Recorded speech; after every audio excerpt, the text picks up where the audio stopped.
Caro teleouvinte, bem-vindo a mais uma emissão da Telebomba, esse vírus do conhecimento e da sabedoria ao alcance de um clique. Ora, caro teleouvinte, esperamos que toda a comunidade bombástica se encontre bem de saúde e em segurança. Queremos tornar estes tempos difíceis em momentos de diversão, mas também de aprendizagem para todos os que se interessam por todos os assuntos históricos e culturais. Hoje falaremos das vagas revolucionárias na primeira metade do século XIX. O tema mantém-se, o espaço é que é o outro. Esse vírus revolucionário que chegou à Europa e se expandiu. Fique connosco, caro teleouvinte. Telebomba no ar. Bombemos juntos. Não obstante o Congresso de Viena de 1815 ter reafirmado o poder das monarquias tradicionais e ter redefinido as antigas fronteiras, eclodiram as revoluções de tipo liberal ou nacionalista. Apesar da derrota do expansionismo napoleónico, os ideais da Revolução Francesa continuaram a ecoar, fazendo despertar nos povos o desejo de políticas mais liberais e sentimentos nacionalistas. Deste modo, na primeira metade do século XIX, a Europa e a América Latina viveram uma vaga revolucionária entre 1820 e 1848. Da Rússia à Península Ibérica e na América do Sul, estes sentimentos resultaram em revoltas e insurreições contra o poder estabelecido. As revoltas que ocorreram na Europa, com exceção da Grécia e da Bélgica, acabaram por ser sufocadas. Pelo contrário, na América Latina assistiu-se à constituição de novos países em consequência da libertação do domínio colonial. A Revolução Francesa foi saudada pelos homens do seu tempo como um acontecimento verdadeiramente excepcional, suscetível tanto das adesões mais entusiásticas como das mais violentas rejeições. Atraiu naturalmente os liberais, que a consideraram um modelo a seguir. Repeliu os conservadores, que receavam o contágio revolucionário. E razão tiveram os liberais para exultar e os conservadores para recear. Quando em 1792 os franceses iniciaram a guerra contra a Europa, fizeram-no não só para defender a sua revolução, mas também porque entenderam dever propagar a liberdade ao mundo, escorraçando os tiranos que o oprimiam.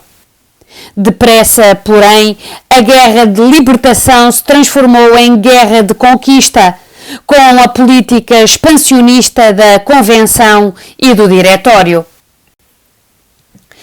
Nas guerras do Diretório, distinguiu-se Napoleão Bonaparte, herói militar e logo chefe político, na qualidade de cônsul e imperador. Coube-lhe um papel fundamental no apaziguamento nacional e na consolidação burguesa. As suas ambições desmedidas conduziram-no ao assalto da Europa, onde multiplicou as conquistas. Em fins de 1811, auge da glória napoleónica, a França dominava um vasto império europeu, no qual se apresentava como libertadora da opressão absolutista. No entanto, não era assim que o entenderam os povos submetidos, que viram em Napoleão e nos franceses ocupantes odiosos. Espoliados do seu orgulho e das suas riquezas, as nações europeias sublevaram-se, contando com o apoio da Inglaterra.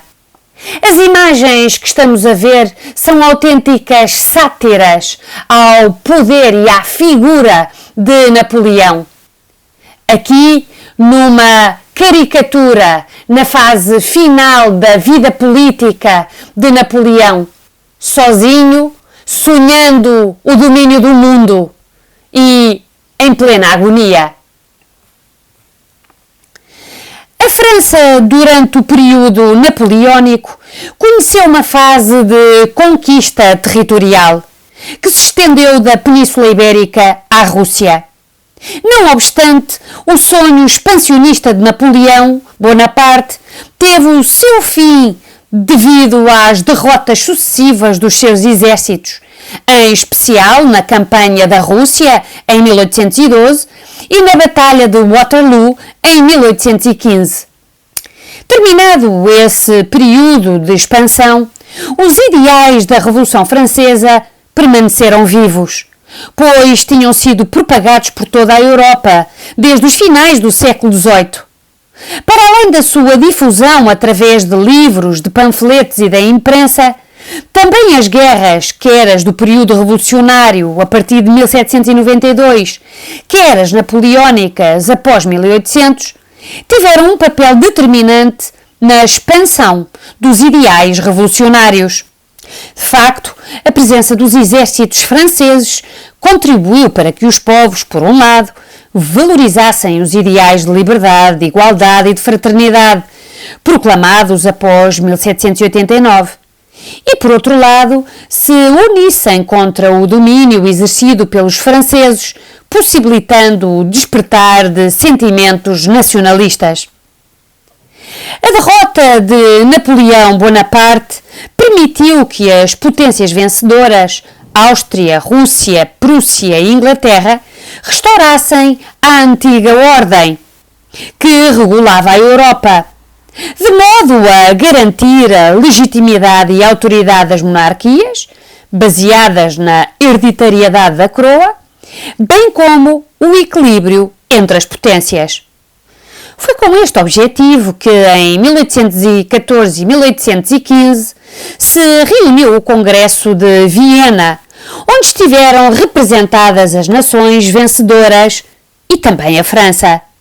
Neste Congresso estiveram presentes ao mais alto nível diplomático a Áustria, o Império Russo, a Grã-Bretanha, a Prússia e também a França.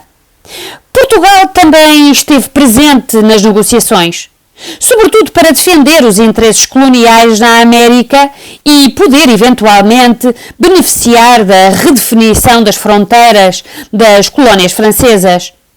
Os interesses portugueses foram representados ao nível diplomático por Dom Pedro de Sousa Holstein, futuro Duque de Palmela, chefe da delegação portuguesa, composta ainda por António de Saldanha da Gama e Dom Joaquim Lobo da Silveira. Segundo o entendimento dos representantes do Congresso de Viena, havia que restabelecer as antigas fronteiras e pôr fim às ameaças que a Revolução representava para a Europa monárquica, absolutista, legitimista, aristocrática e clerical.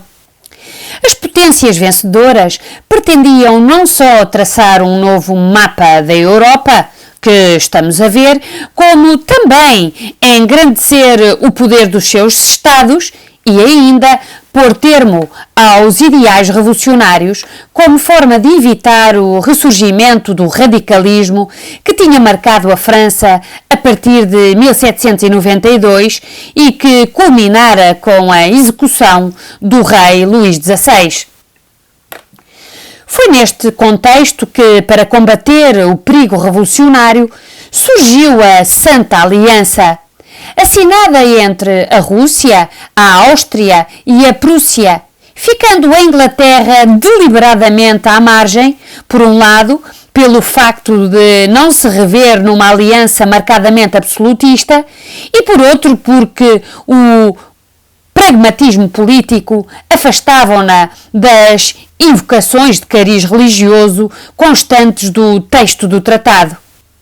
Mas, apesar desse afastamento inicial, em novembro do mesmo ano, a Inglaterra associou-se às potências vencedoras que, deste modo, formaram a Quádrupla Aliança, com vista a congregar esforços para impedir o regresso de Napoleão Bonaparte e a vigiar os perigos revolucionários. Todavia, apesar dos esforços das monarquias europeias representadas no Congresso de Viena, os ideais da Revolução Francesa mantinham-se acesos na Europa.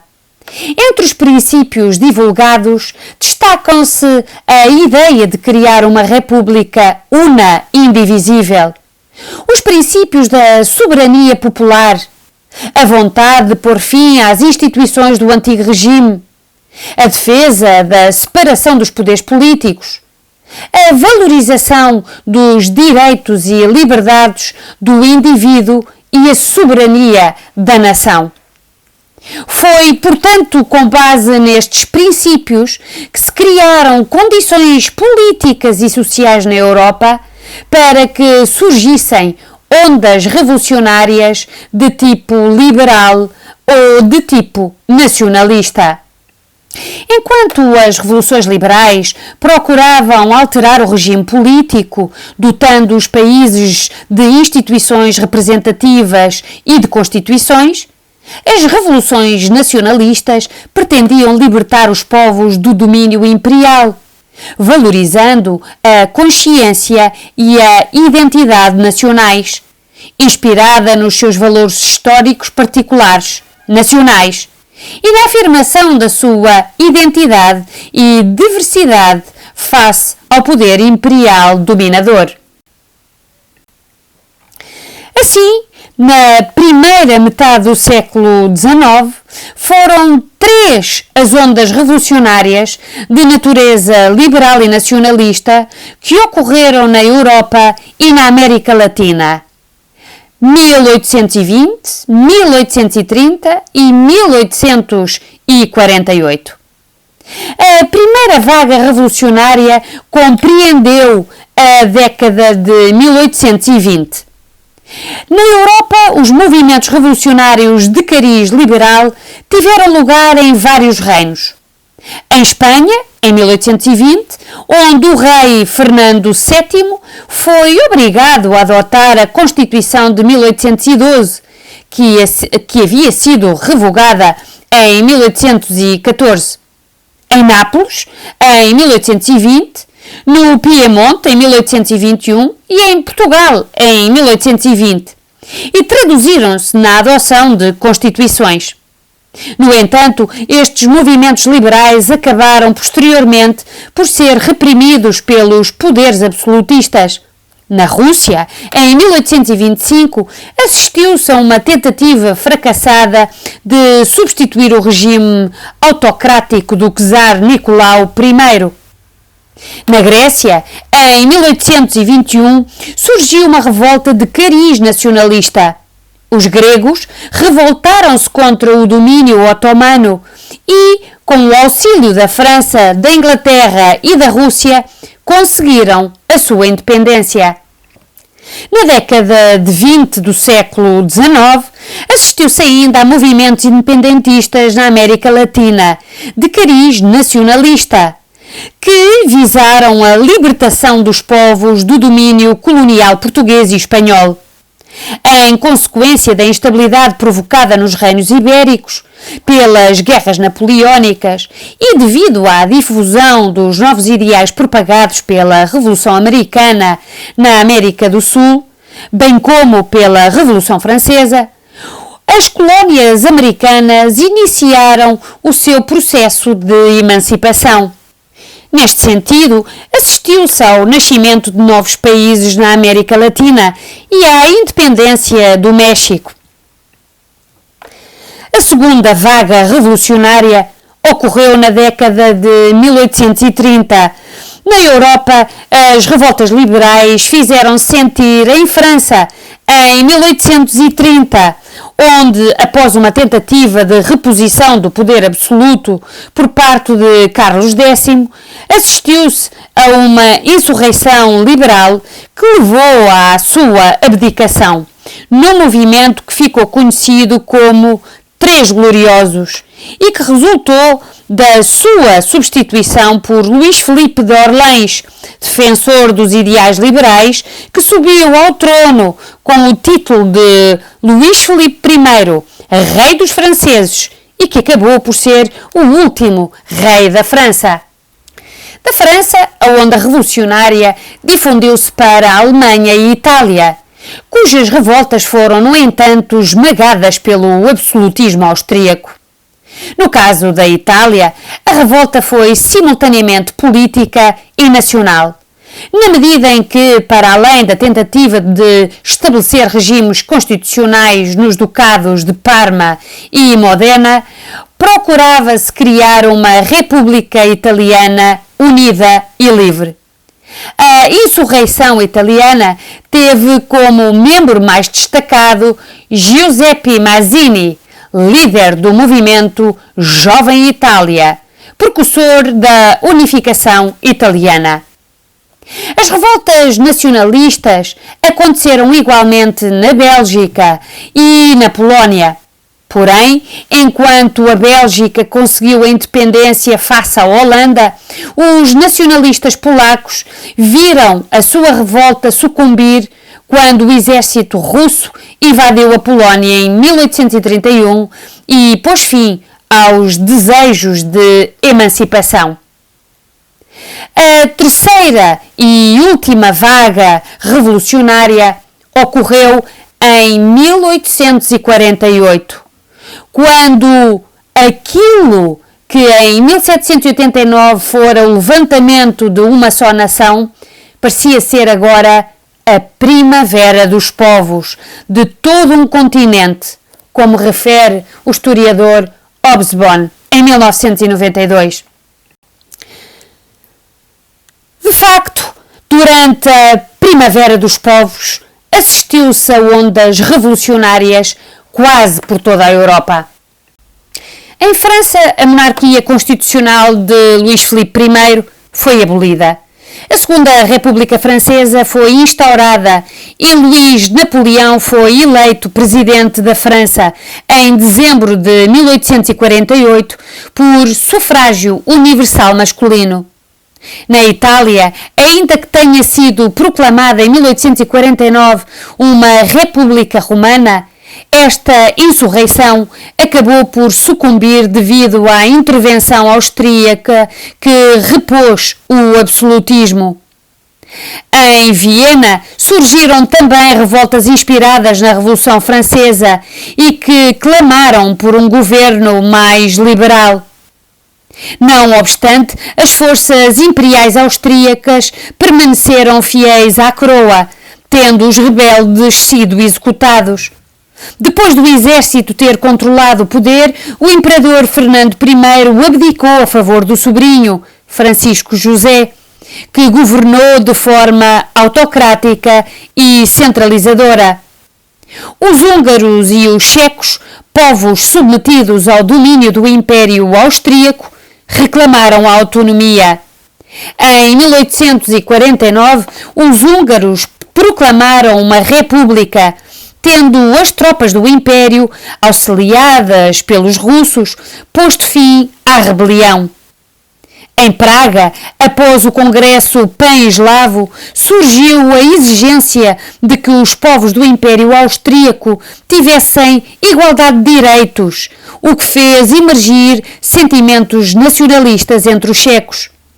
A Áustria invadiu Praga e repôs a ordem. Na Alemanha surgiram também levantamentos que exigiram a obtenção de uma Constituição, tendo em vista uma unificação dos Estados alemães. No entanto, a Prússia pôs fim à insurreição. Um pouco por toda a Europa, assistiu-se ao sonho de instauração de regimes assentes em princípios constitucionais. Os povos submetidos ao poder imperial ansiavam pela independência, baseada em sentimentos nacionalistas. Porém, as potências que se haviam reunido no Congresso de Viena e que representavam o absolutismo em contraposição aos ideais revolucionários nascidos em 1789, acabaram por sufocar as tentativas de revolução. Apesar do insucesso das ondas revolucionárias iniciadas na década de 1820 e que culminaram nas repressões de 1848, o sentimento de liberdade, o desejo de construção de nações independentes e livres do jugo imperial a que estavam submetidas, continuou a alastrar pela Europa. E na segunda metade do século XIX, assistir-se-á ao triunfo das nações e dos nacionalismos.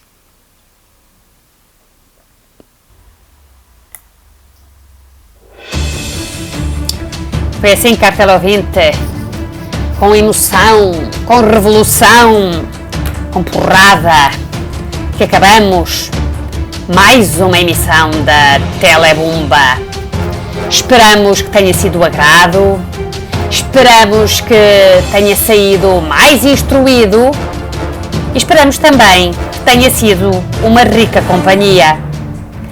Antes de nos despedirmos, informamos que a próxima emissão falaremos dessa revolução que aconteceu neste retângulozinho à beira-mar plantado. É verdade, caro teleouvinte. Daremos início a esse grande tema que é a implantação do liberalismo em Portugal. Até lá, não se esqueça, veja ou reveja as emissões da Telebumba no canal da Bumba na História, no YouTube. E não esqueça também, associe-se a este movimento interplanetário. Hashtag Eu Aprendi com a Bumba. E não esqueça também, estamos aqui, contamos consigo e o teleouvinte também pode contar connosco. Telebumba no ar. Bumbemos juntos.